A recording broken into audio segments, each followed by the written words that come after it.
एकम ब्रह्मादित्य नास्त्र नास्त किंचन। ब्रह्मा एक है, द्वितीय नास्त दूसरा नहीं, न तृतीय न तीसरा है, न चतुर्थ न चौथा है, न पंचम न पांचवा है। लोगों किससे तुम आश्रय है, किससे तुम्हें मोहब्बत है, आओ अल्लाह तबारक व तआला की तरफ। लेकिन अगर उसमें हमारी समझ में ना आए तो मेरे भाइयों, हमारी किताबों का क्या कसूर? अगर हम कुरान ना पढ़े, हम सही रास्ते पर ना आए तो हमारा कुरान का क्या कसूर है? वेदों का तो कोई कसूर ही नहीं है। वेदों को पढ़ने वाला मेरे भाइयों संस्कृत हिंदू धर्म के लोग नहीं जानते हैं। हमसे पूछिए, मैं संस्कृत का ग्रामर का विद्यार्थी हूँ, हमें पूछिए कितने मुश्किल जबान है, कैसा हम उसको याद करते हैं? मेरे भाइयों, इस चीज को याद करने के लिए, उसको प्राप्त करने के लिए कड़ी मेहनत की जरूरत है। आप उसको हासिल करिए, पढ़िए, सारी चीजें समझ में आ जाएंगी। अल्लाह के रसूल जिस जमीन पर पैदा हुए हैं, भगवान त्रिशियति, जब लोग गधे और जानवरों की तरह हो जाएंगे। अभी जैसे लोग कुंभ के मेले में गए और अभी एक मंचले, उन्होंने क्या कहा जानते हैं? जो कुंभ के मेले में नहीं आएगा वो देशद्रोही, देशद्रोही। ये बताएंगे जिनको संस्कृत का एक वर्ड नहीं मालूम। और ऐसे लोगों की हैसियत खोल कर को जूतों के नीचे, हमें नहीं वैसे लोगों की तारीफ करनी है। वो कह रहा है कि अगर कुंभ के मेले में ना आए तो देशद्रोही। और जो लोग धक्कड़ में मारे गए क्या कहते जानते? मोक्ष पा गए साहब, मोक्ष पा गए। अबे जब तुम मोक्ष ही पाना था तो तुम क्यों आके मर नहीं दिया?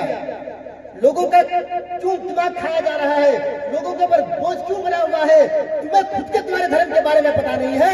यजुर्वेद अध्याय नंबर 32 का मंत्र नंबर 3 में कहा गया है, ना तस्य प्रतिमास्ति, इस परमेश्वर की कोई मूर्ति ही नहीं है। तुम्हारी किताब श्वेतोपनिषद अध्याय नंबर 4 श्लोक नंबर 19 के अंदर लिखा हुआ है, ना तस्य प्रतिमास्ति यस्य नमः दिशा, इस परमेश्वर की कोई मूर्ति ही नहीं है। तुमने किसका स्टैचू बना लिया, किसकी तुमने तस्वीर बना लिया, फोटो बना लिया? मेरे भाइयों, तुम्हारी किताबों में कहा गया है, यजुर्वेद अध्याय नंबर 40 का मंत्र नंबर 18 खोल करके देख लीजिएगा, अनंत मातृ शांति संभवति उपासते किताबों संभवति अमृता।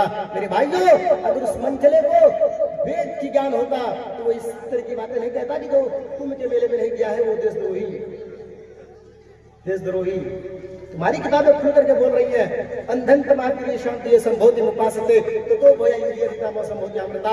वो लोग अंधकार में जा रहे हैं जो मूर्ति की पूजा कर रहे हैं, वो लोग अंधकार में जा रहे हैं जो चांद सूरज और गंगा और इस तरीके से यानी असंभूति चीजों की पूजा करने वाले वो अंधकार में जा रहे हैं, यानी वो नर्क में जा रहे हैं, जहन्नम के अंदर जा रहे हैं। मेरे भाइयों, इसी जहन्नम से बचाने के लिए जनाब मोहम्मद रसूलुल्लाह सल्लल्लाहु अलैहि वसल्लम तशरीफ लाए और अल्लाह तबारक व तआला ने आपको last profit, last messenger, last संदेश वाहक बनाकर भेजा और कहा, वमा रसलका इल्ला रहमतल लिल आलमीन।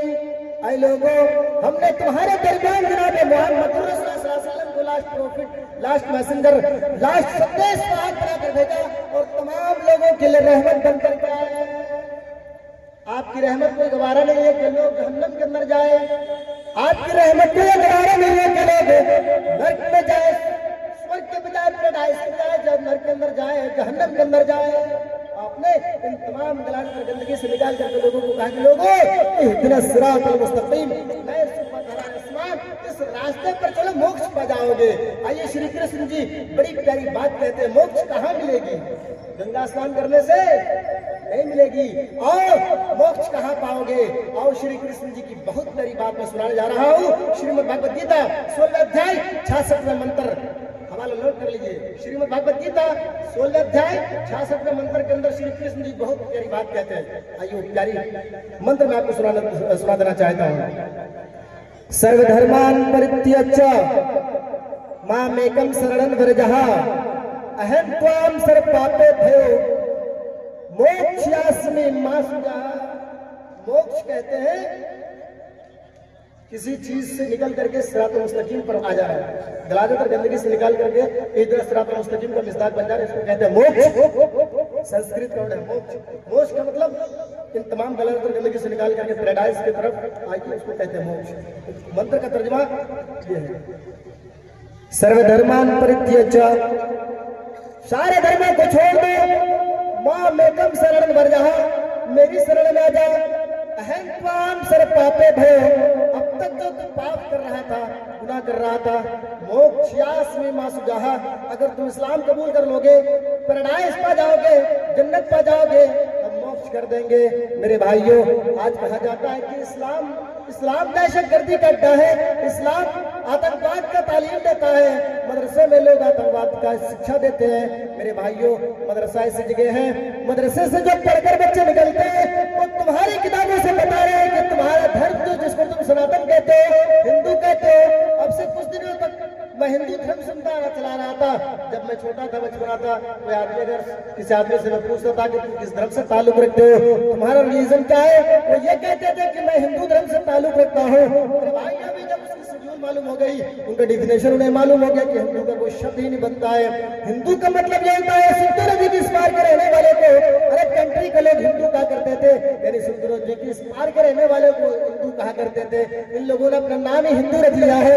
जब ग्रामर मालूम हो गया कि हिंदू का कोई मतलब ही नहीं है, वो कहता है कि हम सनातन धर्म के मानने वाले हैं। सनातन धर्म तो इस्लाम को कहते हैं। अरे सनातन अगर आप अरबी में देखोगे, उर्दू में ट्रांसलेट करोगे तो उसका नाम इस्लाम होता है। सनातन धर्म का उर्दू ट्रांसलेट करो, अरबी ट्रांसलेट करो तो इस्लाम होता है। मेरे भाइयों, अल्लाह के रसूल फरमाते हैं बुनियल इस्लाम अला खम्सिन, लोगों इस्लाम की बुनियाद 5 चीजों पर रखी गई है। महाभारत का मैं आपको शेयर कराना चाहता हूँ, सनातन धर्मम कुंतम वस्तु वस्ति। सनातन धर्म भी 5 चीजों का नाम है, इस्लाम का नाम भी 5 चीजें, या सनातन धर्म भी 5 चीजों पर रखा गया है। मेरे भाइयों, दिखाने की जिम्मेदारी मौलवी रफीक की है। मौलवी रफीक आपको दिखा सकता है। मौलवी रफीक के घर में एक नहीं 1000 से ज्यादा किताबें मौजूद है हमारे हिंदू भाइयों का, और मैं उसको स्टडी करता हूँ। हमारे सेल्फ स्टडी है मेरे भाइयों। किसी की सुनाई बात मौलवी रफीक कभी नहीं करता है। जो बोलता हूँ डंके के चोट पर बोलता हूँ, हक वह है जो सिर चढ़ करके बोले। मेरे भाइयों, इस्लाम का जो खूंटा है, जो पिलर है, वो 5 है। हमारे हिंदू भाइयों का भी जो पिलर है वो 5 है। यहाँ सिर्फ लैंग्वेजेस का फर्क है, यहाँ उर्दू में या अरबी में कहा जाता है, यहाँ संस्कृत में कही जा रही है। सनातन धर्मम पंचम वस्तु अस्ति। सनातन धर्म 5 चीजों का नाम है। प्रथम वस्तु, पहली चीज, इकम ब्रह्मा द्वितीय नास्त नास्त किंचन। लोगों ब्रह्मा एक है, द्वितीय नाश दूसरा नहीं, न तृतीय न तीसरा है, न चतुर्थ न चौथा है, न पंचम न पांचवा है। इस्लाम का मुताला करिए, हदीस को पढ़िए। अल्लाह के रसूल सल्लल्लाहु अलैहि वसल्लम ने फरमाया, लोगों बुनियल इस्लाम वाला खमसन, इस्लाम का भी 5 खूंटा है, 5 पिलर है। पहली चीज अशहदु अल्ला इलाहा इल्लल्लाह, इस बात की गवाही दीजिए कि अल्लाह के अलावा कोई माबूद नहीं है। दूसरी चीज का इकाम सलात, यानी अल्लाह की गवाही देने के बाद जो मुसलमानों पर दूसरी चीज आई होती है वो होती है नमाज। यहाँ भी कहा गया है, लोगों प्रथम वस्तु, पहली चीज, इकम ब्रह्मा द्वितीय नास्त किंचन। ब्रह्मा एक है, द्वितीय नाश दूसरा नहीं है, न तृतीय न तीसरा न चतुर्थ न चौथा है, न पंचम न पांचवा है। दूसरी चीज साष्टांग कर्तव्य थी। साष्टांग कहते हैं 8 अंगों को जमीन पर रखना। जरा मैं उसका शब्द विच्छेद कर दूं, 7 प्लस जब मिलाएंगे तो उसका मतलब ये होता है कि 8 अंगों को जमीन पर रखना, यानी सजदा करना। नमाज की हालत में 8 अंग होती है हमारी, पता है क्या है? कि पेशानी, नाक, 2 हुए, 2 हाथ कहते हैं, और 2 घुटने और 2 पैर। ये 8 चीजें होती है सजदे के दरमियान, जिसको कहते हैं नमाज, सलात। सेम चीज है। ईश्वर की गवाही दीजिए, दूसरी चीज नमाज पढ़िए। यहाँ भी कहा गया है इस्लाम के अंदर अल्लाह की गवाही दीजिए, दूसरी चीज नमाज पढ़िए। तीसरी चीज इस्लाम के अंदर आपको ज़कात देना होगा, है ना, वाकई मुसलावात ज़कात, ज़कात देना पड़ेगा। यहाँ भी हिंदू धर्म के अंदर कहा गया है ज़कात दीजिए। तीसरी चीज दान दीक्षिता, गरीबों में, मिस्किनों में, फकीरों में और मदरसों में डोनेट करिए, यानी दान दीजिए। चौथी चीज वो तो साम रमजान, रमजान का रोजा रखिए। यहाँ भी कहा गया है उपवास रखिए, यानी रोजा रखिए। यहाँ इस्लाम के अंदर कहा गया है कि जिंदगी में आपको एक बार हज करना है। मन इस्तताअ इलैहि सबीला, अगर आपके पास ताकत है तो जिंदगी में एक बार हज करना है। नहीं है कोई बात नहीं है, लेकिन हिंदू धर्म के अंदर कहा गया है तीर्थ यात्रा कर्तव्य थी। तीर्थ यात्रा यानी उस गंगा की तरफ चले जाइए, महापुरुष की बात नहीं है, उस गंगा की तरफ चले जाइए, वहां के पाक और पवित्र पानी से अपने आप को नहा धोकर के पाक को साफ कर लीजिए। इसको कहते हैं इस्लाम। यह है इस्लाम जो आज भी तुम्हारे ग्रंथों के अंदर मौजूद है। लेकिन मेरे भाइयों, आपको मालूम ही नहीं है, आपको पता ही नहीं है। आप क्या कह रहे हैं कि यार हमारे नबी को देवमाला में खो गया है, यानी मेरा नबी खोया हुआ है। अरे कैसा नबी है कि देवमाला में खो गया? मेरे भाइयों, जो आपका नबी देवमाला में खो गया है, जिसको आप खोया हुआ नबी मानते हैं, वो मौलवी रफीक के पास मौजूद है। उस नबी को हम अपने घरों में रखते हैं, उस नबी को हम मान रहे हैं, उस नबी को आप भी मानने के लिए जाओ। ये मेरी प्यार की दावत है, प्यार का संदेश है कि उस नबी को आप भी मानने के लिए जाओ, मोक्ष पा जाओगे। इसी इसी बात को श्री कृष्ण जी श्रीमद् भागवत गीता 16वें अध्याय के 22वें मंत्र में कहा है, या शास्त्र विधि मुर्षदे वर्तते कामकारतः न सिद्धि भवापनोति न सुखम न पुराण गति। वो लोग सिद्धि को पा ही नहीं सकते हैं, वो लोग सत्य मार्ग को पा ही नहीं सकते हैं जिसके पास नॉलेज ही नहीं है। जो अंधकार में जा रहे हैं उसको कोई नॉलेज ही नहीं है। या शास्त्र विधि मुर्षदे वर्तते कामकारतः न सिद्धि भवापनोति न सुखम न पुराण गति। जिसको वेदों का ज्ञान ही नहीं है वो अंधकार में जाएगा नहीं तो कहाँ जाएगा। वो बोलेगा चलो महाकुंभ चलो तो सारी चीज जो है धुल जाएंगे। मेरे भाइयों, ये इस्लाम नहीं है। इसी का नाम सनातन धर्म है और उसी का नाम इस्लाम है। उसको माने बगैर तुम्हारी निजात नहीं है। मैं नहीं कह रहा हूँ, बल्कि तुम्हारे भगवान जिसको तुम भगवान मानते हो वही कह रहे हैं। भगवान क्या जानते हैं? शंकर जी ने अपने बेटे सन्मुख को कहा था, मेरे बेटे अगर तुम्हें पैराडाइज चाहिए, जन्नत चाहिए, तो जपे नाम मोहम्मद, यानी मोहम्मद का नाम जपने वाला बन जाए। वो मंत्र पूरा सुना देता हूँ, थोड़ा सा उसका तर्जुमा करूंगा, उसके बाद मैं अपनी बात को खत्म करूंगा।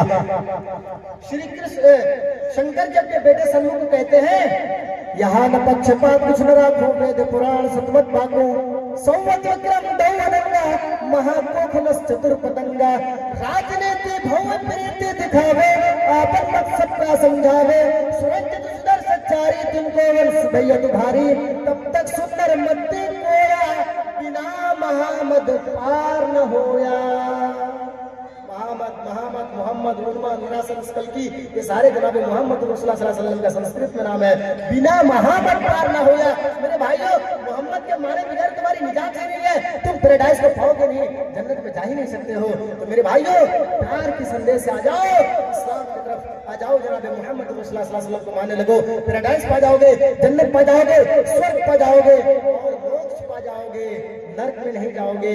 मेरे भाइयों, जब तुम्हारे भगवान कह रहे हैं कि बिना महामद पार न होया, और भविष्य पुराण पर्व 3 खंड 3 अध्याय 3 सफा नंबर 443 जाकर के खोल करके देख लेना, लिखा हुआ है महामद और ब्रैकेट में मोहम्मद दिया हुआ है। तो मोहम्मद कौन है? मोहम्मद तो हमारे नबी है। ये 10 मिलन प्रेम लेशाचार समन्विता महामद की खैर शिक्षा का समन्विता। मोहम्मद को माने निजात नहीं पाओगे, जन्नत नहीं पाओगे। मेरे भाइयों, थोड़ी सी अकल दौड़ाओ, पर्दे हटते चले जाएंगे, इस्लाम कबूल कर लो, सत्य मार्ग पा जाओगे, श्री कृष्ण जी की बात मान लो, कामयाबी मिल जाएगी, पैराडाइज पा जाओगे, जन्नत पा जाओगे। मेरे भाइयों, मुकर्रिर और भी है। और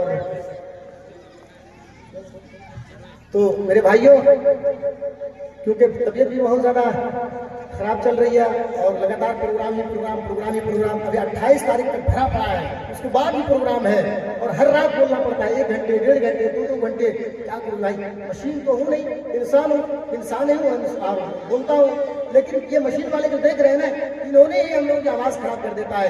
ये अपनी मशीन को बजाने के लिए हमारी मशीन को बिगाड़ देता है, एकदम आवाज कम कर देते हैं और इतनी स्पीड बोलता।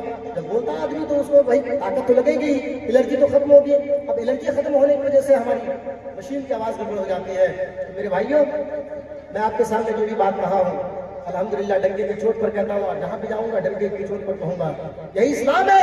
अब बताइए उनको कि यही इस्लाम है। अगर इस्लाम चाहते हो, यानी जन्नत में जाना चाहते हो, तो एक ईश्वर का मानने वाला बन जाओ।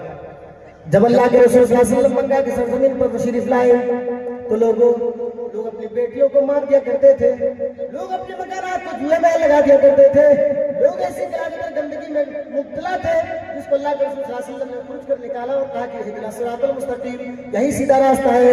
आज इस्लाम में मोहम्मद सल्लल्लाहु अलैहि वसल्लम के बारे में कहा जाता है कि दहशतगर्दी है, दहशतगर्दी की तालीम देता है। इस्लाम वो है जो दहशतगर्दी की तालीम देता है। इस्लाम वो है जो औरतों को कैद बंद करके रख दिया है। इस्लाम ने औरतों को बाहर निकलने नहीं दिया है। मेरे भाइयों, इस्लाम एक ऐसा मजहब है, इस्लाम एक ऐसा दीन है कि आपकी बेटियों को पहले को हमेशा सुरक्षित देखना चाहता है। इस्लाम कहता है और अल्लाह के रसूल सल्लल्लाहु अलैहि वसल्लम फरमा कर गए हैं, मन इब्तलिया मिन हाज़िहिल बनात बिशैइन फअहसन इलैहिन्ना कुन्ना लहू सित्रम मिनन नार। आज तुम्हारी बेटियों के साथ रेप होता है, रेप जैसी घटनाएं तुम्हारी बहनों के साथ हो रही है। आज तुम्हारी बहनें कहती है कि यार इस्लाम के मानने वाले तो अच्छा है। अभी एक इंटरव्यू देख रहा था, उस इंटरव्यू में एक लड़की कह रही है, अच्छा हुआ कि मुसलमानों को कुंभ के मेले में दुकान लगाने की परमिशन नहीं मिली है। अगर मुसलमान जाते तो सारी जिम्मेदारी मुसलमानों पर थोप दी जाती जाती और इसको मुलजिम साबित कर देता। इनको ही कहता कि यही ने भगदड़ मचाया है। उन्होंने ठीक कहा है कि अगर मुसलमान यहाँ आए तो मुसलमानों का आना बैंड है। एक हिंदू बहन कह रही है कि अच्छा हुआ तो मुसलमानों को आने की जो परमिशन नहीं मिली है, अगर मुसलमान आते तो सारे इल्जाम उनके ऊपर थोप दिया जाता और कहता कि भगदड़ इन्होंने ही मचाया है। मेरे भाइयों, इस्लाम इस बात की इजाजत नहीं देता है। इस्लाम कहता है मन कतल नफ्सन बिगैर नफ्सिन औ फसाद फिल अर्ज फकान्नमा कतल अन्नास जमीआ। जिसने एक इंसान को कत्ल किया कतल अन्नास जमीआ, वो संपूर्ण इंसानों के कातिल है। यानी जब से इंसान वजूद में आया है तब से लेकर के क़यामत की सुबह तक, जब तक इंसान इस दुनिया में आएंगे, कतल अन्नास जमीआ, वो सारे इंसानों के कातिल है। इस्लाम नहीं कहता कि किसी को मारो, इस्लाम नहीं कहता कि किसी का साथ रेप करो। तो मेरे भाइयों, अल्लाह के रसूल ने औरतों को बचाया। एक भेड़िया एक बकरियों का रेवड़ क्या करके कहता है तुम्हारा मालिक तुझे बांध कर रखता है, तुम्हें आजादी नहीं मिली है। जैसे इस्लाम के बारे में कहा जाता है कि इस्लाम ने औरतों को आजादी नहीं दी है, इस्लाम ने औरतों को कायदे बंद करके रख दिया है। तो भेड़िया आता है और बकरियों का रेवड़ क्या करके कहता है तुम्हारा मालिक तुझे बांध कर रखता है। अरे तुम अपने मालिक से आजादी हासिल करो, जंगलों में आओ, हरे भरे घास होंगे, वहाँ खाओगी, घूमोगी फिरोगी, अच्छी तरीके से लाइफ जिंदगी गुजारोगी। भेड़िए की बात में बकरियां आ जाती है और बकरियां अपने मालिक के सामने मैं करने लगती है। आजादी हासिल करने के लिए एहतजाज करने लगती है। मालिक बेचारे तंग होकर के तमाम बकरियों की रस्सी खोल देता है, खोलने के बाद छोड़ देता है। जैसे ही बकरियों को आजादी मिली, बकरियां अपनी जश्न मनाते हुए जंगलों में गई। एक दिन रही, 2 दिन रही, 3 दिन रही, 4वां दिन उस बकरियों को भेड़िया ने पकड़ा, खा गया। बस एक छोटी सी और एक बूढ़ी बकरी बेचारे उस मालिक के पास दिखाई देती है। उस बूढ़ी बकरी ने कहा कि मेरी बेटियों, मेरी बहनों, अगर तुम्हें यहाँ सूखी रोटी मिल रही है तो यही खा लो। ये भेड़िया तुम्हारा दुश्मन है, ये तुम्हें फाड़ जाएंगे, खा जाएंगे। मेरे भाइयों, आज वही भेड़िए बैठे इस्लाम को बदनाम करने के लिए और कहा जाता है कि हमारे पास आओ तो हम तुम्हें वर्क देंगे, काम देंगे, तुम अच्छी तरीके से जिंदगी गुजारोगी। वो भेड़िया तुम्हारी माँ बहनों की इज्जत के साथ खेलता है, वो भेड़िया तुम्हारी बेटियों की इज्जत को तार-तार करता है। इस्लाम के मानने वालों को कहा है बुर्के पहन करके मर्द जो है वो जालिम, वो दहशतगर्द बुर्के पहन करके इस्लाम को बदनाम करना चाहता है कि इस्लाम ने बुर्के में रह करके देखो नाचती है और उसको जब पकड़ा जाता है तो उसकी मूंछ, दाढ़ी और मर्द निकलता है हिजड़े। कितना तुम हद तक कोशिश करोगे इस्लाम को बदनाम करने के लिए। इस्लाम वो पौधा है, जितना काटो उतना ही हरा होगा, उतना ही बढ़ेगा। चिल्लाओ तुम इस्लाम के बारे में, लाख कंप्लीट छाप कर लोगों को कहो कि इस्लाम दहशतगर्दी का अड्डा है, इस्लाम में जो है औरतों को आजादी नहीं मिली है। इस्लाम के अंदर इतनी आजादी है औरतों के लिए कि औरतें 4 दीवार के अंदर रह करके सब कुछ कर सकती है। इस्लाम की औरतें अगर कहीं जाना चाहे, ट्रैवल करना चाहे या कहीं भी जाना चाहे तो जा सकती है, लेकिन उसको वो निकाब में होनी चाहिए। मेरे भाइयों, अल्लाह के रसूल ने औरतों का यानी लेडीज इस दुनिया में आई है उसके लिए बहुत बड़ी बात कहे है। क्या फरमाया अल्लाह के रसूल सल्लल्लाहु अलैहि वसल्लम ने, मन तुलिया मिन हादिहिल बनात बिशैइन फअहसन इलैहिन्ना कुन्न लहु सित्रम मिनन नार। जिसके घर में 2 बेटी पैदा होती है, 4 बेटी पैदा होती है, बाप के चेहरे पर सलाम पड़ जाता है।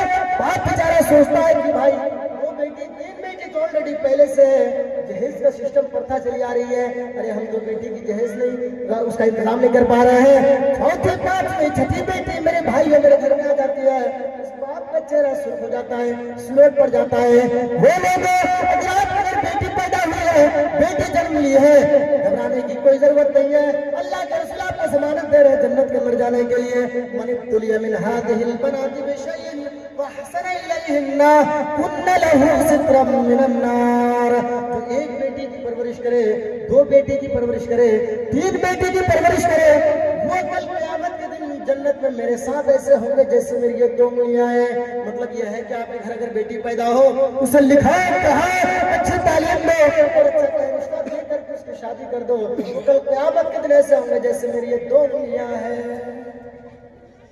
किसी भी किताब के अंदर मैं एक स्टूडेंट होने के नाते, अदर रिलीजन के मतलब रिसर्चर होने के नाते मैं आपको पूरी जिम्मेदारी के साथ बता सकता हूँ, हमें किसी भी धार्मिक किताबों के अंदर नहीं मिला है। वेदों के अंदर, बाइबल के अंदर, गुरु ग्रंथ के अंदर, धम्पत के अंदर और तालमुद के अंदर किसी भी किताब में हमें नहीं मिला है कि एक बेटी की परवरिश करो तो तुम्हें जन्नत मिल जाएगा, पैराडाइज मिल जाएगा, कहीं नहीं मिला है। फर्द वाहिद इस्लाम एक ऐसा मजहब है कि अगर आप एक बेटी की परवरिश करो, 2 की करो, 3 की करो, 4 की करो और उसके तालीम में तरबियत में पैसा खर्च करो और उसका कहीं अच्छा रिश्ता दे करके शादी कर दो, तो कल क़यामत के दिन ऐसे होंगे यानी वो अल्लाह के रसूल सल्लल्लाहु अलैहि वसल्लम के पड़ोसी बन करके रहेंगे। आज इस्लाम के बारे में कहा जाता है कि औरतों को कैद बंद कर दिया है, औरतों को ऐसा कर दिया है, तो धार्मिक चीजें उनका जायजा लो ना। हमारे धर्म के पीछे पड़ने की तुम्हें क्या जरूरत है? कुरान पढ़ने की सारी चीजें समझ में आ जाएगी। अभी मैं एक हैदराबाद की एक लड़की है, वो 2 बहनें हैं, दोनों ने इस्लाम कबूल किया, उनके माँ बाप अभी इस्लाम कबूल नहीं किए हैं। वो लड़कियां वीडियोस बनाती है और बना के सोशल मीडिया पे डालती है। उनकी माँ और उनके बाप को सामने रख करके कुरान की आयतें, हदीस, वेद सारी चीजों को पेश करते हैं लोगों के सामने कि देखो ये इस्लाम है इस तरीके का। तो मेरे भाइयों, एक गैरों की समझ में इस्लाम आ रही है, एक हिंदू की समझ में इस्लाम आ रही है और वो इस्लाम को एक्सेप्ट कर रहे हैं। हमें जो बाप दादा की विरासत में इस्लाम मिली है, हम नमाज पढ़े या ना पढ़े, साहब अल्लाह जब हमें उठाएगा तो कहूँगा अल्लाह मैं मुसलमान था और मेरा नाम मोहम्मद फला था, हमें जन्नत के अंदर डाल दो। जन्नत इतनी आसानी से नहीं मिल जाएगी, इतनी आसानी से नहीं। जन्नत में जाने के लिए कुंजी होनी चाहिए, चाबी। आप बाइक चलाते हो ना, कार 90, 80 और 100 की स्पीड में एकदम निकाल देते हो, लगता है कि यार अब इससे बढ़ करके कोई हीरो नहीं है। गाँव में गाड़ी ड्राइव करता है 80-90 की स्पीड में, उनका बैकग्राउंड पता करिए, उनकी खुद की खरीदी हुई गाड़ी नहीं है, उनको कहीं और से मिला है। आप समझ सकते हैं, हमसे ज्यादा बुद्धिमान आप लोग हैं। तो मेरे भाइयों, किसी भी चीज को स्टार्ट करने के लिए कुंजी होती है, चाबी, जिससे हम खोल करके जाएंगे और उसको ड्राइव करेंगे। जन्नत में जाने के लिए आपको कुंजी बनानी पड़ेगी और कुंजी क्या वाली? वाकई मुस्सला, नमाज पढ़िए। इन अव्वल मा युहासिबु बिही अब्दुल क़यामत सलाह। जब आपको दुनिया से उठाया जाएगा कल क़यामत के दिन, सबसे पहले सवाल ये होगा नमाज के बारे में। बताइए नमाज आप पढ़े थे या नहीं पढ़े थे? अल्लामा इक़बाल ने एक शायर कहा था, पहले मस्जिदें थी कच्ची तो पक्के थे नमाजी, अभी मस्जिदें पक्की हो चुकी है तो नमाजी ही नहीं है, नमाजी ही नहीं है। अपने मुआशरे और समाज का जायजा लीजिए। फजर की नमाज में सिर्फ 2% लोग होते हैं, 2 लोग होते हैं। तो 2 कौन मालूम है? एक मुआज़िन आजान देने वाले और एक जो इमाम साहब है, जो गाँव के मौलवी साहब है, बस वही जा रहे हैं। बाकी सारे लोग घोड़े बेच के सोते हैं। ठीक है, बात है कि नहीं भाई? घोड़े बेच के सोए रहते हैं। आप उससे कहो कि साहब नमाज क्यों नहीं पढ़ रहे थे? अरे साहब बहुत ज्यादा ठंडी लग रही थी, अब हम हाथ निकालेंगे, वजू बनाएंगे, ये करेंगे वो करेंगे। अरे हमें तो ठंडी मार सकती है, ठंडी मार सकती है। 60-70 साल की लाइफ मिली है, उसी में इतना खुश, जहां आपको हमेशा रहना है, जहां पर आपकी पूरी लाइफ, पूरी जिंदगी बितानी है, उसके बारे में हमारा कोई फिक्र नहीं है। यहाँ 60 और 70 साल की जिंदगी मिलने के बाद इंसान चाहता है कि अगर हमारा 1 मंजिला मकान हुआ है तो हम दूसरी मंजिल बनाएंगे, तीसरी मंजिल बनाएंगे, उसमें एयर कंडीशन लगाएंगे, एसी लगाएंगे, फ्रिज लगाएंगे, कूलर लगाएंगे, वॉशिंग मशीन लगाएंगे, ताकि हमें बहुत ज्यादा मेहनत करने की जरूरत नहीं है। मेरे भाइयों, उस जिंदगी के बारे में सोचो जब आपको कब्र के अंदर लेटा दिया जाएगा और आपसे जवाब किया जाएगा। वहां पर आपको नमाज के बारे में पूछा जाएगा, सवाल किया जाएगा, नमाज पढ़े थे या नहीं पढ़े थे, बताइए तो सही। आपकी ज़बानें बंद हो जाएंगी, ये दूसरा की ज़बानें झूठ बोलने की कोशिश करेगी। अल्लाह आपकी ज़बान को सॉल्व कर देगा, बंद कर देगा। आपकी बॉडी से गवाही नहीं जाएगी और आपकी बॉडी गवाही देगी, अल्लाह ये बेनमाजी था, ये झूठ बोल रहा है। अल्लाह रब्बुल आलमीन कहेगा, मेरे फरिश्ते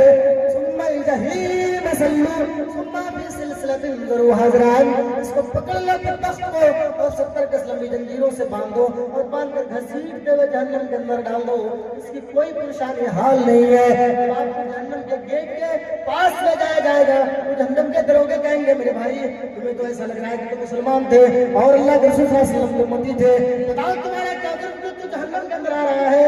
वो फर जवाब देगा, लब नकू मिनल मुसल्लीन, हम दुनिया में नमाज नहीं पढ़ा करते थे, हम दुनिया में जुआ खेला करते थे, शराब पिया करते थे, दूसरे की बुराई क्या करते थे। अगर हमारा पड़ोस का लोग अगर 1 मंजिल बनाता था तो हम सोचते थे क्या 2 मंजिला हमारे कैसे बन जाए। हम हलाल हराम की तमीज़ नहीं क्या करते थे। जिसके पैदाश में अल्लाह रब्बुल आलमीन ने जहन्नम के अंदर डाला है, वो बेटों के लिए मेहनत करने वाले, वो बेटियों के लिए बहुत ज्यादा दिन रात में कर देने वाले, हराम हलाल की तमीज़ न करने वाले। यौम यफ़िर्रुल मर'उ मिन अख़ीहि व उम्मिही व अबीही व साहिबतिही व बनीही, तुम्हारी बेटी तुमसे भाग जाएगी, तुम्हारी बीवी तुमसे भाग जाएगी, तुम्हारे बच्चे तुमसे भाग जाएंगे, सारे लोग छुपने लगेंगे, कोई किसी का परेशानी हाल उठाने वाला नहीं होगा। जन्नत जन्नत के गेट से वापस कर दिया जाएगा, तो सारे उस जगह पर अपनी माँ, अपनी बेटी को, अपनी बीवी को और अपने बेटे को खोजेंगे, तलाश करेंगे, हमारी बेटी मिल जाए, हमारी बीवी मिल जाए, हमारा बेटा मिल जाए। जब सवाल करेंगे नेकी के लिए, उसके बदले में हमें जन्नत मिल जाएगी, हम जन्नत के अंदर चले जाएंगे। मेरे भाइयों, वहाँ सारे लोग पल्ले झाड़ देंगे। ऐसे औलादों के लिए क्या फायदा इतनी मेहनत करने की। हम ये नहीं कह रहे कि आपके औलाद को आप सूखी रोटी खिलाइए, लेकिन वहाँ के लिए भी तैयारी करिए जहाँ आपको हमेशा हमेशा रहना है। यहाँ अगर चमड़े के अंदर स्किन पर अगर थोड़ी सी आग पड़ती है तो हमारा चमड़ा खिल जाता है। हम डॉक्टरों के पास, तबीबों के पास, हकीमों के पास आकर के कहते हैं डॉक्टर साहब हमारा चमड़ा जल गया है, हमें बहुत ज्यादा तकलीफ हो रही है, डॉक्टर साहब ऐसी दवा दो ताकि हमारा चमड़ा जो है और हमारी जो तकलीफें वो बहुत जल्दी दूर हो जाए। यहाँ तो डॉक्टर आपको थोड़ी देर के लिए इंजेक्शन लगा करके उस तकलीफ को दूर तो कर सकता है, लेकिन वहाँ जहन्नम के अंदर ये डॉक्टर कहाँ मिलेंगे, तबीब कहाँ मिलेंगे, हकीम कहाँ मिलेंगे, वो सारे के सारे जला दिए जाएंगे। अल्लाह के रसूल सल्लल्लाहु अलैहि वसल्लम ने फरमाया, जन्नत से जब आग को उतार रहा था, अल्लाह तबारक व तआला ने उतारा, इसके 75 बार धोया, और किसी हदीस में आया कि 70 बार धोने के बाद दुनिया में उतारा। 70 और 75 बार धोने के बाद आग का यह आलम, जहाँ 70 और 75 बार नहीं धोया गया होगा उसका आलम क्या होगा, सोच सकते हैं। मेरे भाइयों, देते हुए मैं इतनी गुजारिश करूंगा आप लोगों से कि आप हमारे दिली भाई हैं, हम आपके भाई हैं, हम आपके कौम के छोटे से बेटे हैं, छोटे से आपके भाई हैं। हमें एक जिम्मेदारी है, हम एक आलिम दीन है, तो हमारी जिम्मेदारी बनती है आप तक हक बातें पहुंचाने का। अल्लाह तबारक व तआला से दुआ करिए, या आलमीन, जब इस छोटी सी उम्र अल्लाह रब्बुल आलमीन ने हमारे ऊपर इतनी बड़ी जिम्मेदारी डाली है, तो जब तक मैं जिंदा रहूं अल्लाह रब्बुल आलमीन हक बात हमारी मुंह से निकले, हम हक बात लोगों के अंदर, लोगों के दरमियान बोले और सिरा चढ़ करके बोले। मेरे भाइयों, वक्ती तौर पर आप हमें बुरा कहोगे, हमें गाली दोगे, हम यहाँ से चले जाने के बाद कौन सुनता है हमारी बातें। अगर आपको बुरा लगा हो तो अल्लाह के वास्ते माफ कीजिएगा, लेकिन हक बात वही है, और हक बात बताने के लिए हम अपने बाप को नहीं छोड़ते हैं तो क्या। मेरे भाइयों, इसी बात पर मैं अपनी बात को खत्म करना चाहता हूँ और अल्लाह से दुआ करता हूँ कि अल्लाह आलमीन हमें हासिदीन की हसद से और जालिमों की जुल्म से, दुश्मनी से अल्लाह रब्बुल आलमीन तुम्हारे हमारी हिफाजत अता फरमा, और अल्लाह हमें दीन की बातें बताने के लिए अल्लाह रब्बुल आलमीन तो हमें चुन ले और मज़ीद हम दीन की बातें बता सके। अल्लाह आलमीन जब तक हम लोगों को जिंदा रखना, इस्लाम पर रखना, जब हमारा खात्मा ईमान में खैर हो, आमीन। व आखिर दावाना अल्हम्दुलिल्लाहि रब्बिल आलमीन। अस्सलामु अलैकुम व रहमतुल्लाहि व बरकातहू।